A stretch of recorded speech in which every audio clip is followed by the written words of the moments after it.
Hindi na may pagbabago dito kabayan, no? Almost 20 years nung binahayan itong gilid ng Pasig River, ganito kadami yung mga bahay dati.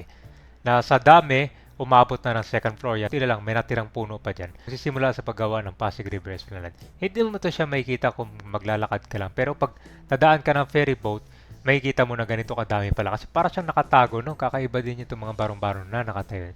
Kamustahin natin kung ano ng itsura nito after ilang buwan nung nabuksan itong Phase 4 at ito totally natapos na. Ilalim ng LRT. Hindi na may pagbabago. Dati ito puno ng mga basura. Saka puno ng mga formal sectors. Ngayon, ang ganda na, no? So pupuntahan natin ngayon itong Pasig River. Papakita ko sa inyo yung dating puno ng mga barong-barong. Doon malapit sa MacArthur Bridge.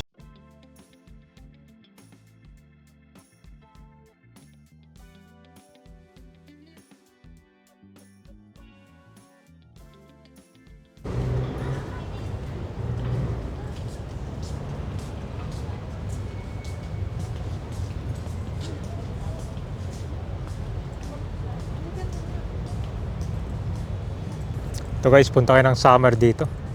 Talagang hindi mo mararamdaman yung init eh, no? You know? Okay. Dinagdagan na rin yung mga pailaw dito eh.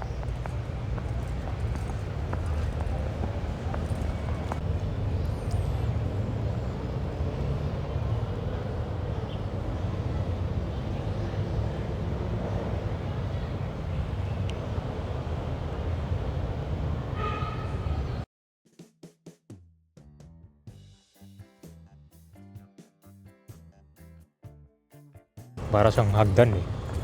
Meron din dito. Ganda rin.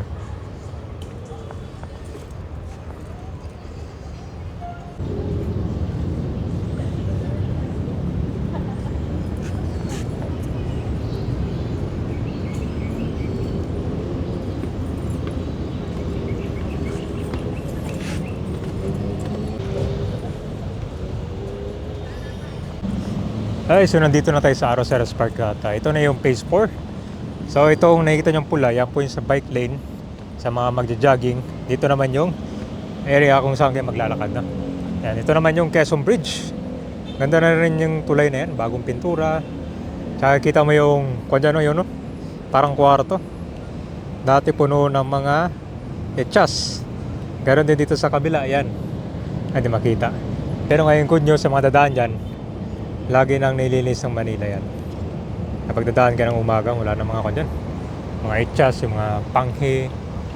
Sa mga nagtatanong guys, pag bumaba kayo dyan, meron din daanan ditong footbridge. Oh. Yung ko lang ang purpose nito, hindi siya masyado nagagamit eh. Sayang lang, no? Baka maging bahayan to, tinan mo. Wala masyadong gamit eh, no?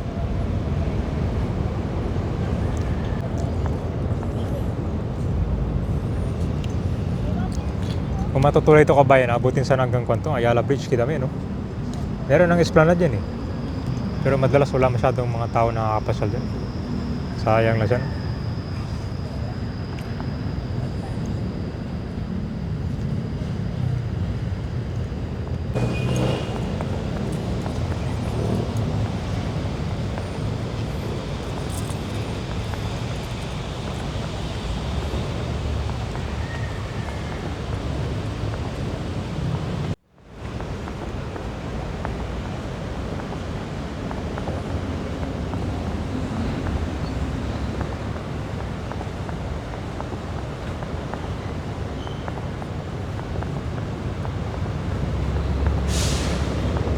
Ito na yung tinatawag nilang na Great Wall. Na Great Photo Bomber. Wala eh, nagawa na kasi to. Sayang naman kasi kung gigibahin mo to, di ba? Malaki na yung nagastos. River Lane Footbridge tawag nito eh. Sa kabilaw, yan yung karugtong niya. Di ba?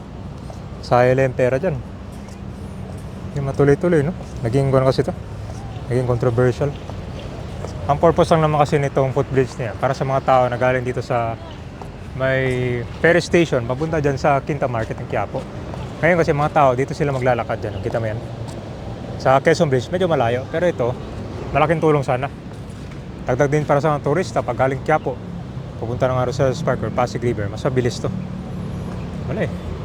Mukhang kwento. Sinayang lang yung pera nito, no? Ito na yung kabayan. At ito na yung puno ng mga barong-barong. Grabe, maniwala kayo dito kabayan. Hindi nyo makikita yung barong-barong dito dati. Unless kung sumakay kayo ng ferry boat or pag galing kayo doon. Pag sumakay kayo ng ferry boat papuntang Guadalupe, dito makikita nyo, ang dami. Halos sa maubos na nga yung puno doon eh. Buti nga nakasurvive pa yung mga puno dyan, hindi pa siya naubos oh. No? Buo pa rin. Pero talagang wasak na. Makikita yung before dito.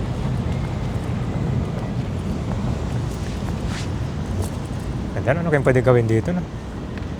Pero lagyan to ng mga food store para mas maganda.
Parang nandiyan na natin yung biyahe ng mga ferry boat sa kabilan. Parang doon natin baba ng Quinta Market. Active ba yung ferry boat dyan? Dyan siguro baba ka ba yan? Malapit sa Quiapo, Manila na.